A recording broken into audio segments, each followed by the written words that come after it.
l'intervention de cette année, c'est plutôt l'épaule et la main. Donc, si on veut avoir un peu de temps pour la main et prendre notre temps pour bien analyser la main, je vais vite sur coude et poignet. Pareil, le poignet, on ira très vite également.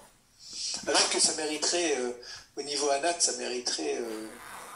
le poignet est très intéressant, hein, très complexe aussi, et donc, au niveau anat, il faut s'y arrêter, mais en synésio, bon, voilà quoi. Alors, on est parti sur la pronosupination. Je ne l'ai pas vu, si, il est là. Il n'est pas là aujourd'hui, putain, il n'est pas là aujourd'hui. Alors là, j'espère qu'il y en a un qui va pouvoir, un ou une. Martin est pas mal, il est où Martin? Ouais, Martin, t'es pas mal, je le vois d'ici, ouais, t'es pas mal, toi. Ouais. on finira par trouver, parce que là, tu vois, je commence à faire ça. Et là, je vous dis, ça démarre mal, ça démarre mal. Bon, alors, on va commencer par la première diapo, c'est toujours ça de prix, hein. Donc la pronosupination, comme personne ne le sait, bien évidemment, c'est un mouvement de rotation de l'avant-bras autour de son axe. Et c'est un mouvement qui est absolument indispensable pour orienter correctement la main dans l'espace. Alors, je refais peut-être un clic là-dessus, oui. Et puis ça risque de marcher après. Voilà, tu sais pas pourquoi, mais c'est comme ça. Eh ben moi, je suis au taquet là. Ah ouais, c'est génial ça. Bon, alors, ok. Je fais Escape. Et à partir de là, là, je suis dans la merde. Ok. Alors, diaporama, pourtant, je fais diaporama. Vous voyez ici en bas, là? Ouais? Vous voyez ma flèche qui se trimballe, là? Bah, diaporama, quoi. Ah, quoi? Bah, moi, je l'ai, hein. Qu'est-ce que c'est que ce beans? Qu'est-ce que c'est que ce beans? Ben, je veux bien, si quelqu'un veut venir. Parce que moi, je suis dans l'incapacité absolue de vous faire ça. Hein. Alors là. Mais si, tu vas l'être. Alors, je vois que derrière leur ordi, ils sont dépités, là. Il y en a.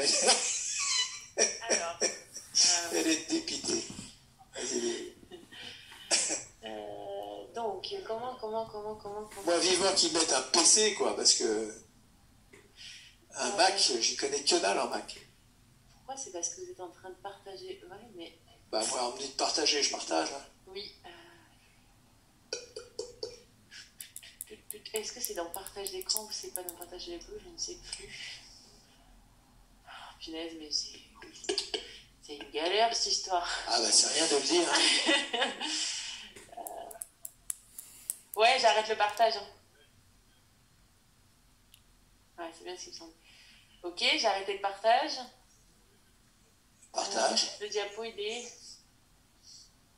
là. C'est rien, moi. Il est où le diapo? Je sais pas. Martin, viens là.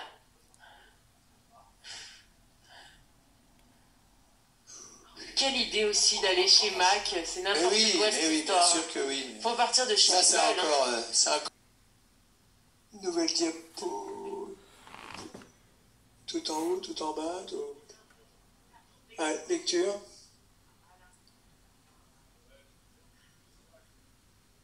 Moi, je le sens pas non plus. Ah, putain. C'est bon, là? Ah, la vache.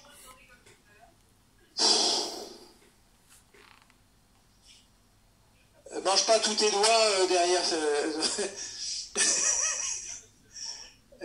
En vrai, c'est bien comme ça? Oh, je m'en fous, moi. Ouais? Ça ira comme ça? J'espère, on verra. Et ça vous va sur votre ordi, là, les uns les autres? Très bien. Super. Ah, très bien. N'exagère pas non plus, hein, parce que... Oui.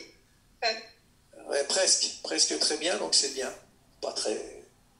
Bon, allez, on y va.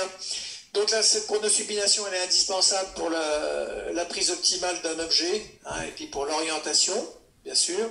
C'est absolument indispensable pour la fonction d'alimentation, de la toilette, parce que toilettage, ça fait un peu clébard.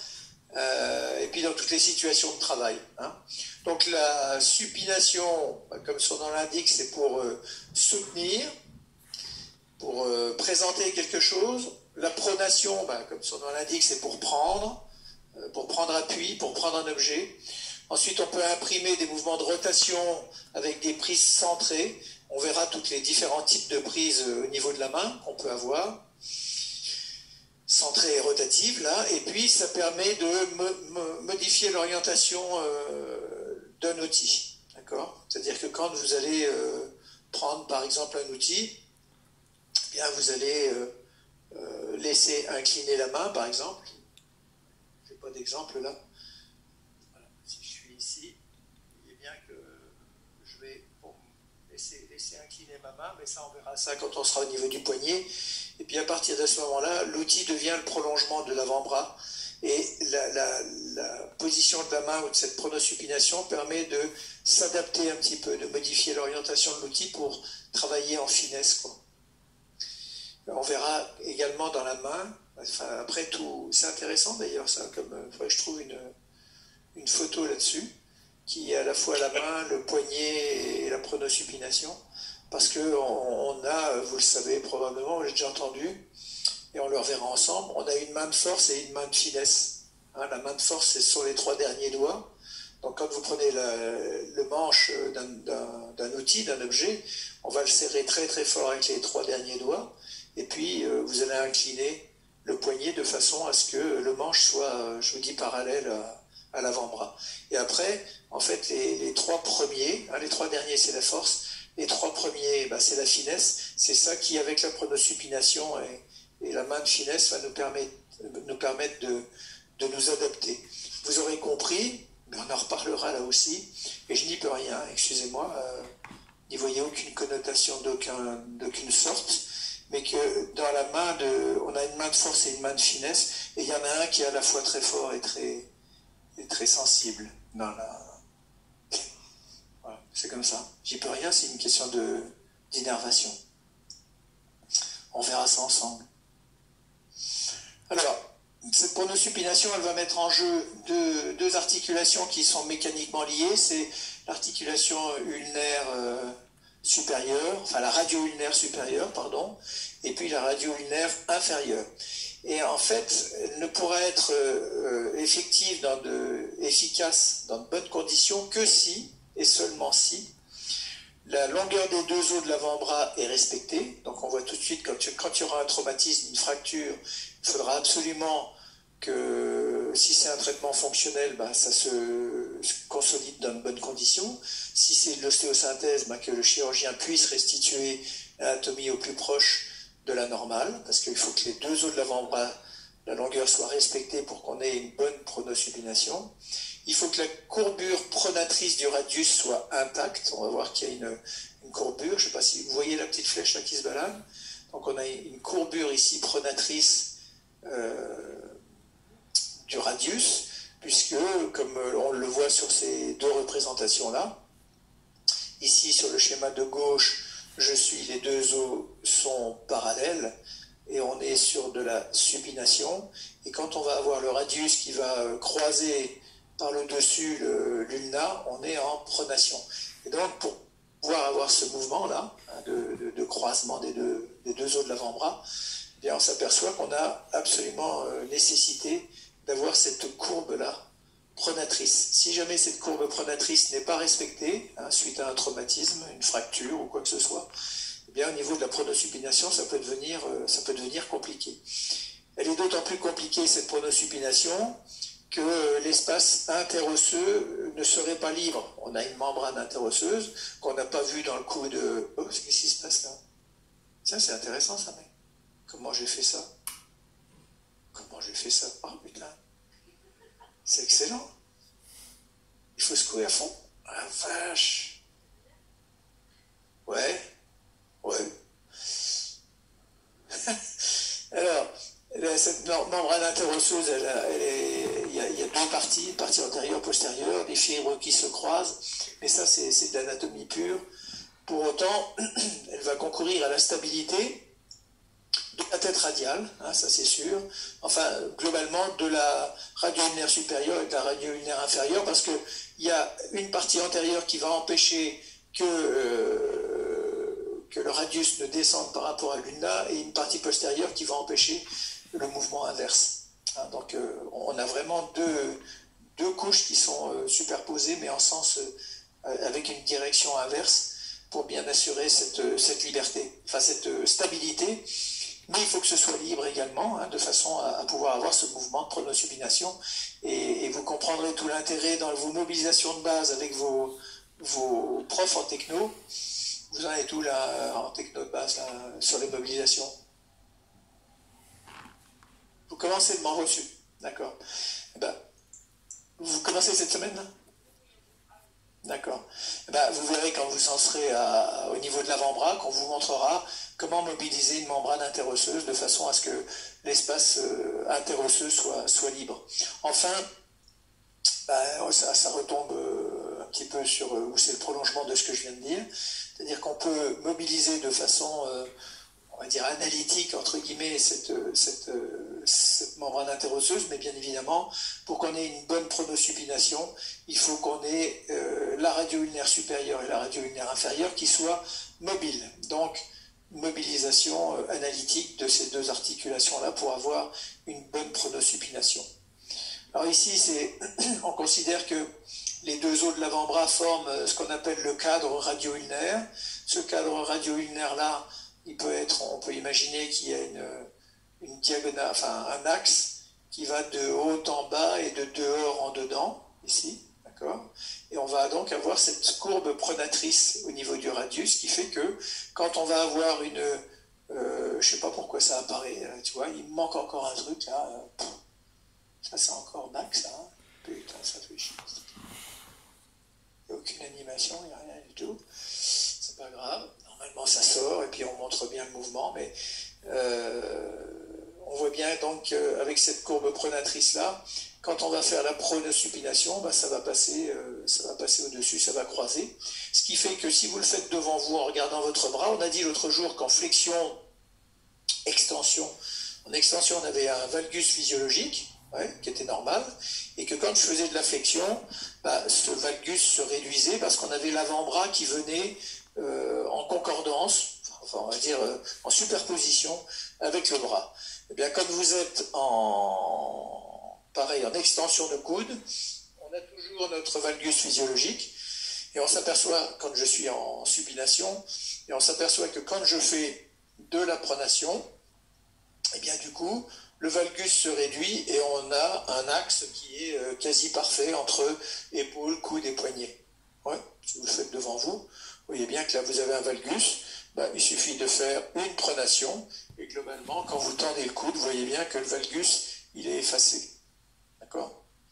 Donc c'est ce qu'on appelle, enfin oui, c'est cette notion de cadre radio-ulnaire avec cet axe qui passe par les deux articulations, radio-ulnaire supérieure, radio-ulnaire inférieure, et qui fait que quand on a cette courbe pronatrice et qu'on fait une pronation, eh bien on a quelque chose qui s'aligne quand on fait de la pronation. Voilà. Alors, la radio ulnaire supérieure, au niveau de son anatomie un peu fonctionnelle, on n'avait pas vu l'anatomie de tout le complexe engagé dans la flexion-extension. Là, on va le voir un petit peu sur la radio ulnaire supérieure inférieure. L'une comme l'autre, ce sont des articulations de type trochoïde, hein, c'est-à-dire que vous allez avoir un mouvement de rotation comme ça dans un cylindre. Et les éléments en présence, au niveau du radius, bah, c'est la tête radiale, bien sûr, qui va être légèrement ovale. Hein, elle est légèrement ovale, elle n'est pas ronde, et elle va avoir son grand axe qui va se présenter plus ou moins en fonction justement de cette courbe de ce mouvement de pronation. On va voir tout à l'heure si l'animation marche, que vous verrez quand on est en supination et qu'on passe en pronation, on va présenter le grand axe de la tête, ce qui fait qu'elle va s'écarter un petit peu de façon à laisser passer la tubérosité bicipitale. Donc le grand légèrement ovale, je le disais, l'axe oblique en avant et en dehors, Le pourtour de cette tête-là est encrouté de cartilage, hein, et on est plus large en avant et en dedans, au niveau du pourtour. Hein. Tout simplement parce que on va être, alors le pourtour du cartilage, il va être avec l'anneau fibro-annulaire, là, le ligament annulaire dont je vous parlais l'autre jour, qui au niveau de une de ses actions principales, c'est d'empêcher la luxation de la tête radiale sous l'action du biceps dans le mouvement de flexion, notamment. Eh bien, il faut savoir que ce cartilage, il est encrouté ce ligament, pardon, il est encrouté un petit peu de cartilage, et il va répondre donc à cette tête radiale, d'accord. Et on a la petite cavité sigmoïde ici. La cupule radiale, bah, c'est ce qui est au-dessus, qui serait en contact avec le condyle au-dessus. D'accord. Et puis voilà. On a une forme de biseau. Et tout ça, c'est de l'anatomie descriptive. En dessous, on a donc cet anneau ostéofibreux, avec la petite cavité de l'ulna qui va être concave d'avant en arrière. On comprend bien qu'elle va répondre à cette tête radiale là, dans les mouvements de rotation. Et puis elle est constituée donc du ligament annulaire qui est encrouté. On a la petite cavité sigmoïde et puis ce ligament annulaire qui est encrouté et qui est concave de haut en bas, pour répondre tout pareil au pourtour de la tête radiale. En dessous, on va avoir le ligament carré de Denussé qui va empêcher à la tête, alors elle est enserrée dans ce ligament annulaire, mais en plus en dessous, ça lui permet d'être maintenu, hein, cette tête-là, puisque je vous rappelle qu'on est quand même sur un membre qui est suspendu, et donc que la pesanteur ferait que naturellement, s'il n'y avait pas d'élément de stabilité passive, la tête, le radius aurait tendance à glisser vers le bas. C'est la raison pour laquelle aussi, je ne sais pas si on l'a dit la semaine dernière, mais en condition de non-utilisation, logiquement, on n'a pas de contact entre le condyle et la cupule ici. Il n'y a un contact que sous l'effet de la traction musculaire. Mais autrement, au départ, au repos, vous n'avez pas de contact entre le condyle au-dessus et la cupule. Ce ligament de Denussé, bien sûr, il renforce la partie inférieure de la capsule en dessous. Alors, le mouvement principal de la tête, c'est un mouvement de rotation, bien sûr, mouvement de rotation autour de son axe. Et puis on va voir si ça déroule. Absolument pas, donc c'est génial. C'est super bien, il n'y a aucune animation. Enfin, vous pouvez retrouver ça pour ceux qui veulent, c'est du Kapanji, ça ni plus ni moins. C'était pour montrer que, au fur et à mesure, là on est dans une position de supination, en haut, et quand vous commencez à faire de la pronation, vous voyez que ce grand axe-là, qui est plutôt vers le bas et vers le dedans, ce qu'on a dit, il va changer son orientation, et du coup on va présenter le plus grand axe dans un plan frontal, on va dire. Et à partir du moment où on est dans un plan frontal, eh bien, ça va écarter, alors on ne le voit pas, c'est bien dommage, mais ça va écarter un petit peu le radius de l'ulna, ce qui va pouvoir permettre, je vous montre sur le premier ici, là, vous voyez, ce qui va pouvoir permettre à la tubérosité bicipitale de pouvoir passer entre les deux os. Parce que si jamais vous n'aviez pas un écartement ici, hein, qui est représenté par ce petit segment XX', là, eh bien, ça bloquerait. Au niveau de la tubérosité, ça bloquerait.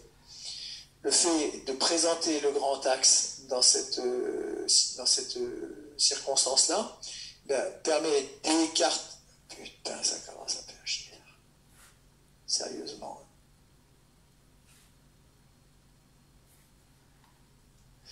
Permet d'écarter en fait les surfaces articulaires, permet d'écarter en dessous les deux os, et en fait permet à la tubérosité de pouvoir se glisser dans la fosse supinatrice de l'ulna. Parce que si on a une courbure pronatrice au niveau du radius, on va avoir une courbure supinatrice au niveau de l'ulna, de façon à justement faire de la place pour pouvoir avoir un croisement correct de ces deux structures osseuses. Voilà, c'est ce qui est marqué en dessous. Donc l'axe de la tête radiale se déplace en dehors, ce qui permet au radius de s'écarter de l'ulna pour permettre le passage de la tubérosité bicipitale. Pas d'animation, je m'en excuse. Voilà, je sais pas, c'est vraiment le boxon, il n'y a rien qui disparaît, il n'y a rien qui est parfait. Vive Mac, hein. Enfin, il y a peut-être des gens qui sont très Mac parmi vous. En tous les cas, comme ça n'a pas été conçu sur Mac, on voit bien que ça ne suit pas. Alors, on a notre cupule radiale qui va tourner autour du condyle, hein, et puis le biseau-radiaque glisse sous la zone coronoïde. Bon, tout ça, je ne vous interrogerai pas là-dessus, bien sûr, ça n'a aucun intérêt. Mais ici, on a une surface en biseau. Je ne sais pas où vous en êtes avec M. Grignon, mais ce biseau est important, important dans ces mouvements de pronosupination. S'il n'y avait pas ce biseau-là, ça ne pourrait pas glisser dans de bonnes conditions. Alors, les conséquences lors de la pronation, le radius surcroise en avant l'ulna. On reprend ici, on a notre cadre radio-ulnaire, vous voyez bien, avec cet axe-là. Et puis, à partir du moment où on tourne autour, quoi. On tourne autour. Alors ici, c'est l'indice radio-cubital, parce qu'à l'époque, ça ne s'appelait pas ulna. C'est l'indice radio-cubital inférieur. C'est quelque chose que l'on regarde en radio. Si c'était en plus gros, on s'aperçoit ici qu'on a une angulation, hein, entre une horizontale et puis les deux pointes de styloïde. Il y a un différentiel, on n'est pas sur la même ligne, alors que quand vous allez faire une pronosupination, si vous regardez les deux styloïdes, on se retrouve sur la même ligne. Alors ça, c'est quelque chose que l'on regarde, enfin que les radiologues regardent, hein, souvent. On fait une radio, quand c'est possible, bien sûr, on fait une radio de face, une radio, bien sûr, de profil toujours, mais on fait en prono et en supination, pour voir et calculer cet angle-là, pour voir si c'est respecté. Donc là encore, je l'ai dit tout à l'heure, conséquence de cette pronation, l'axe de l'avant-bras s'aligne sur l'axe du bras, et puis donc de ce fait, l'axe du radius devient oblique en bas et en dedans, alors qu'au départ, il est oblique en bas et en dehors. Vous voyez bien, mais le fait de surpasser change l'obliquité de son axe. Et la face supérieure du radius s'incline en bas et en dehors. Hein, voilà. C'est-à-dire que ici, à partir du moment où vous aviez un valgus physiologique, et puis des surfaces qui sont ce qu'elles sont, si vous avez une angulation ici que vous récupérez, vous allez la retrouver en haut. C'est-à-dire qu'au départ, un axe qui était vertical au niveau d'un radius va se retrouver oblique en bas et en dedans, une fois qu'on est en pronation. Et c'est cette fameuse notion, le radius devient entre guillemets plus court, hein, puisque la styloïde descend moins basse, et donc c'est ce qui est calculé en radio pour savoir si on a une bonne intégrité de ces deux os de l'avant-bras là. La radio ulnaire inférieure, elle, c'est également une articulation de type trochoïde, non congruente, non concordante, bien évidemment. C'est vraiment une toute petite surface ici, articulaire, osseuse, qui va être prolongée par le ligament triangulaire en dessous. Donc les éléments en présence, on va avoir l'épiphyse inférieure du radius avec sa cavité sigmoïde. On avait une petite cavité sigmoïde en haut, on a une cavité sigmoïde en bas. En haut, elle était sur l'ulna, ici elle est sur le radius, on parle d'incisure ulnaire également, et elle est située entre les branches, hein, ici, entre les branches de dédoublement du bord interne de ce radius. Cette surface, elle est concave d'avant en arrière, et elle est plane dans un plan vertical, c'est-à-dire qu'il n'y a pas de courbure dans un plan vertical. Et en face, vous auriez la tête ulnaire, et la tête, elle va être déportée en avant et en dehors par rapport à l'épiphyse. D'accord ? En avant et en dehors. Je vous rappelle pourquoi en dehors, parce que je vous rappelle que si vous avez ma flèche ici, là, on est en latéral, ici, on est en médial. Donc la tête, comme on va avoir une courbure qui va être cette fois-ci non pas pronatrice, mais supinatrice, On va donc avoir une tête qui va être déportée par rapport à la diaphyse en dehors et en avant. Ça va être la partie antéro-latérale de la tête, et elle va être convexe d'avant en arrière et de haut en bas. C'est-à-dire que côté radial, on va avoir quelque chose de concave d'avant en arrière, mais de plat, enfin une surface plane dans un plan vertical. Au niveau de la tête, on va avoir quelque chose qui va être, on va dire, convexe dans les deux sens, à la fois dans le sens antéro-postérieur et dans le sens haut-bas. Et puis c'est prolongé, donc cette surface-là, puisque cette surface, vous voyez bien qu'il n'y a que dalle en fait, hein. On a donc le disque articulaire qu'on appelle le ligament triangulaire en dessous, qui va être là également encroûté de cartilage sur sa partie supérieure, mais sur sa partie inférieure aussi, puisqu'en inférieur, c'est un ligament qu'on retrouvera la semaine prochaine avec le carpe. Hein, ça va s'articuler avec le carpe et on sera donc dans la radiocarpienne en dessous. Donc ce disque articulaire-là, il va être tendu entre le radius et le cubitus dans un plan horizontal, et puis il va compléter donc cette surface au niveau inférieur, et il va limiter au niveau inférieur la radio-ulnaire inférieure. Voilà. Et je vous rappelle que donc, la face supérieure et inférieure de ce ligament triangulaire est recouverte de cartilage. Alors ça, c'est un cartilage qui est soumis à énormément de contraintes en cisaillement au niveau du poignet. Pour la stabilité de cette articulation, on va avoir des moyens d'union autres que ce ligament. Ça va être un ligament antérieur, enfin comme beaucoup d'articulations d'ailleurs, hein. On va avoir une capsule, bien sûr, et puis cette capsule va être renforcée avec un ligament antérieur, avec un ligament postérieur, et puis on va avoir une expansion palmaire du ligament annulaire dorsal. Bon, tout ça, les ligaments annulaires, dorsal, et puis ligament annulaire antérieur, on verra ça quand on va envisager le poignet, avec justement toutes les structures qui vont être situées ici, notamment en avant, sur le canal carpien. Et puis on va également avoir un renfort du tendon extenseur ulnaire du carpe. Tout ça, ça va stabiliser un petit peu cette articulation qui, je le répète, n'est ni concordante ni congruente. Voilà. Vu